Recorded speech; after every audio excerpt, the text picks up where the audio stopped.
Bonjour à tous et bienvenue dans cette nouvelle vidéo de notre chaîne Fiscalité et Investissement dans laquelle on va faire une sorte de tutoriel de l'expatriation pour permettre de comprendre comment nous nous expatrions en 2022.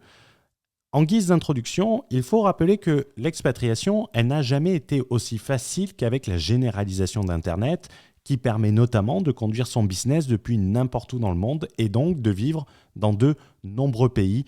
Nous ne sommes plus tenus à rester dans un pays comme nous pouvions l'être avant, notamment avec la présence du business.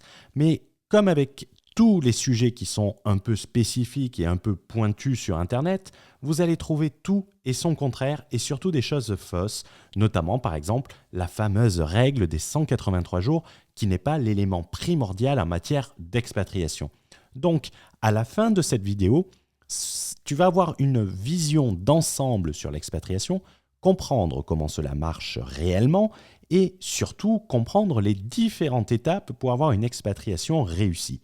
Cela est également valable si tu aspires à être ce qu'on appelle un perpetual traveler, c'est-à-dire voyager sans cesse.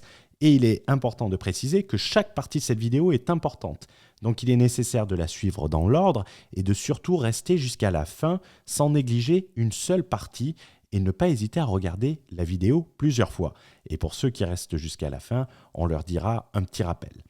Donc, en guise de première étape en matière d'expatriation, la première étape que vous devez faire, c'est de vous assurer de ne plus être résident du pays que vous souhaitez quitter. C'est la première étape pour s'expatrier.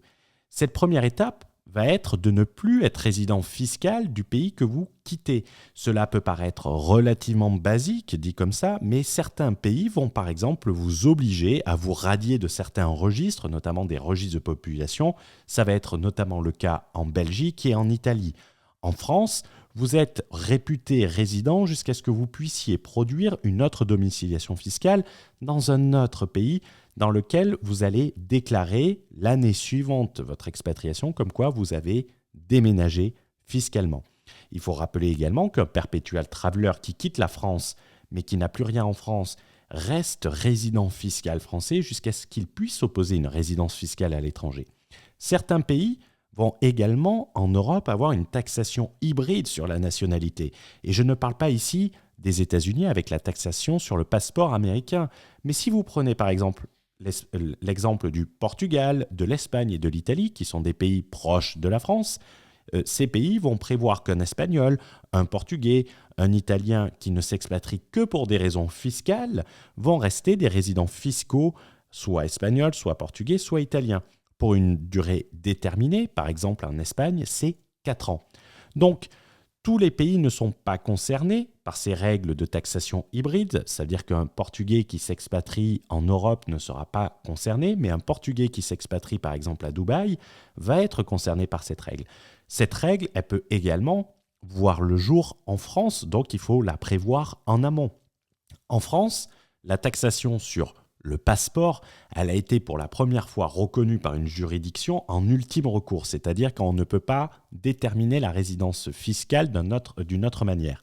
Je vous mettrai le lien de la vidéo, nous en avions déjà parlé sur la chaîne. Il faut savoir qu'également, si on prend l'exemple français, certains critères, autres que la durée de présence sur le territoire, vont vous domicilier fiscalement en France, même si vous n'y passez strictement aucun jour dans l'année.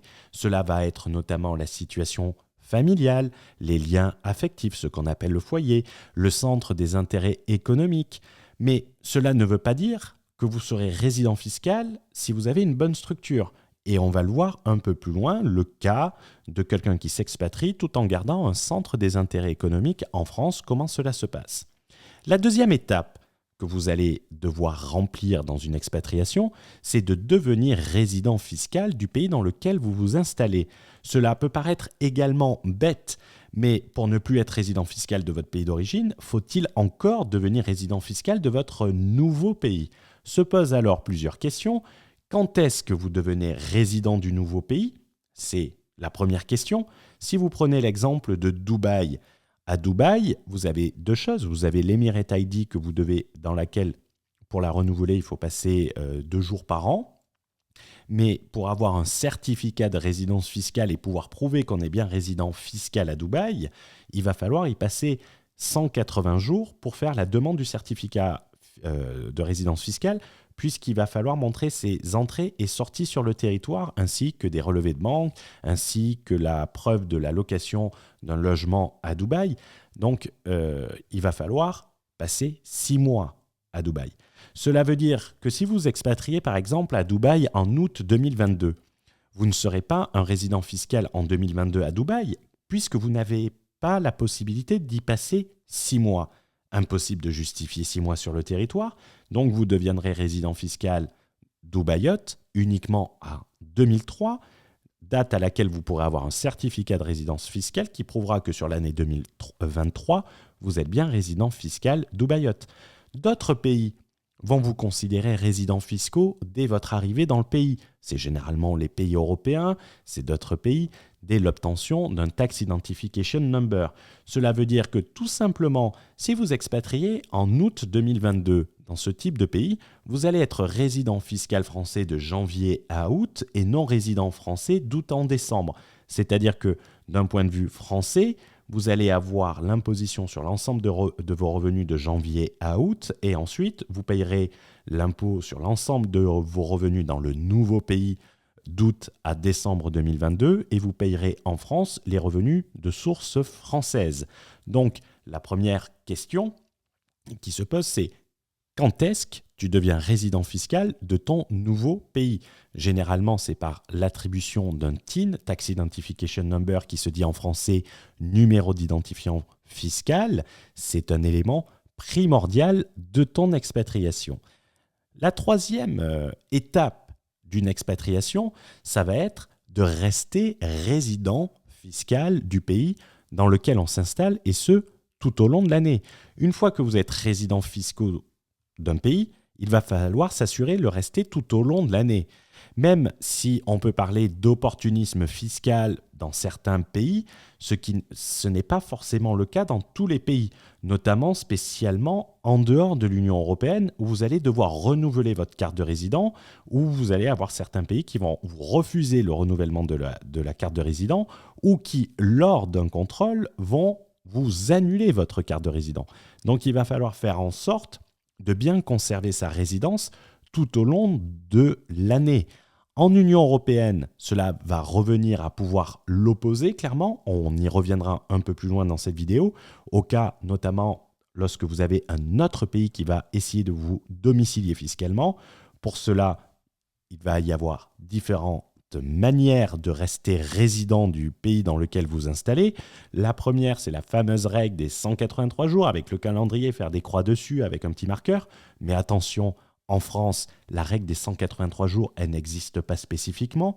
Si on prend l'article 4B du Code général des impôts qui régit la domiciliation fiscale en France, il est bien stipulé que les personnes qui ont en France leur foyer ou le lieu de séjour principal sont considérés comme ayant leur domicile fiscal en France. Ceux qui ont ensuite l'activité professionnelle, salariée ou non, celles qui ont en France le centre de leurs intérêts économiques. Lorsque vous regardez ça, il n'est pas mentionné de 183 jours. On parle de foyer ou de séjour principal. On ne vous dit pas qu'il faut passer 183 jours en France. Il va falloir faire en sorte également de remplir les autres conditions tout au long de l'année, notamment si vous partez à l'étranger et que vous n'y passez pas 183 jours, il va faire en sorte de pouvoir maintenir cette résidence et surtout pour pouvoir l'opposer et faire attention à ces petits détails qui, au final, font des grosses différences. La quatrième étape d'une expatriation, lorsque vous quittez votre pays, il va falloir également faire en sorte de ne pas devenir résident fiscal d'un autre pays dans lequel vous aimez passer du temps. Lorsque vous décidez notamment de voyager, d'aller dans un autre pays, de découvrir, de passer plus de temps dans certains pays, il va falloir faire en sorte dans ces pays de ne pas devenir résident fiscal. Si on prend un exemple concret, si on prend l'exemple des États-Unis, il faut savoir qu'aux États-Unis, vous pouvez vous retrouver résident fiscal américain en y passant 31 jours par an, si vous y êtes allé souvent les années précédentes. Donc, on est bien loin des 183 jours qui sont dans la règle, disons, commune et dans la vision commune qu'ont les gens en matière d'expatriation.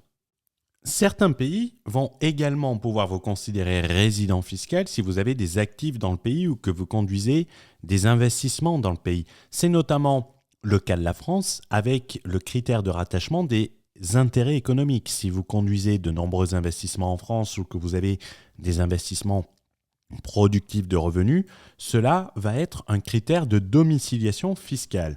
Mais comme nous allons le voir juste après, même si un pays vous considère résident fiscal, rappelez-vous, dans le 1, nous avons parlé de la taxation hybride en Espagne, Portugal, Italie également. On est dans ce même cas.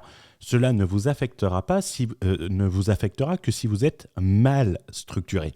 La 5e étape qui se pose dans le cadre d'une expatriation, c'est vous êtes décidé de vous expatrier, vous allez dans plusieurs pays et un autre pays que celui dans lequel vous avez établi votre résidence fiscale va vous considérer résident fiscal. Donc, en gros, 2 pays vont vous considérer résidents fiscaux. Soit car vous êtes déclaré résident fiscal d'un pays et que vous allez souvent dans un autre pays, ou que vous avez tout simplement investi dans un pays comme la France, qui considère un centre des intérêts économiques comme un critère de domiciliation fiscale. Ce qui se passe à ce moment-là, c'est ce que nous appelons un conflit de résidence fiscale. Il faut bien évidemment, pour le régler, être résident fiscal au sens conventionnel, c'est différent de la législation interne du pays, et à la suite de ce conflit de résidence fiscale, vous ne pourrez être résident fiscal que d'un seul pays. À partir de ce moment-là, il va falloir faire ce que j'appelle, et peut-être vous m'avez déjà entendu en parler dans des vidéos, c'est blinder sa résidence fiscale en faisant notamment attention à pouvoir maintenir cette résidence fiscale tout au long de l'année. On en a parlé sur le point numéro 2. En réalité, obtenir une résidence fiscale à l'étranger ne va représenter que 10% du travail. Le plus important n'est pas obtenir sa résidence fiscale, c'est pouvoir l'opposer qui est le plus important. L'opposer, c'est de bien rester résident fiscal du pays dans lequel on se déclare et de faire échec aux domiciliations dans d'autres pays.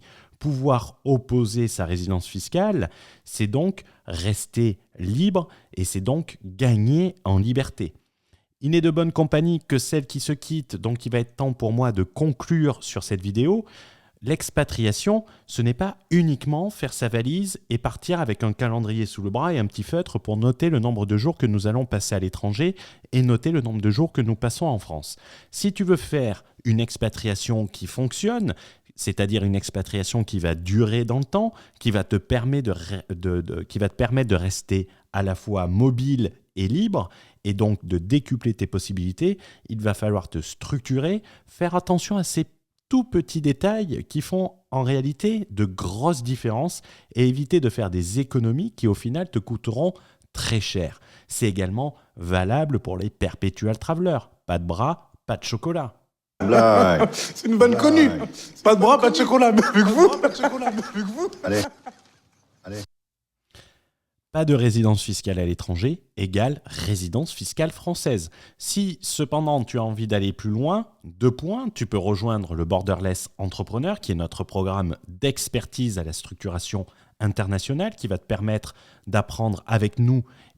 C'est toujours plus agréable que d'apprendre lors d'un contrôle fiscal. Et tu peux également rejoindre les 7 secrets d'expatriation. C'est un programme qui est entièrement gratuit et qui va détailler ces 7 secrets qui font une expatriation réussie. Tu trouveras le lien dans la description. Il suffit de t'inscrire et tu recevras tout par mail. Les liens sont dans la description sous la vidéo. Je te souhaite une bonne journée. N'hésite pas à t'abonner à la chaîne. N'hésite pas à nous laisser un like. Et si tu as des questions, n'hésite pas à les mettre en commentaire. Je te souhaite une bonne journée. Je te dis à très vite. Ciao, ciao.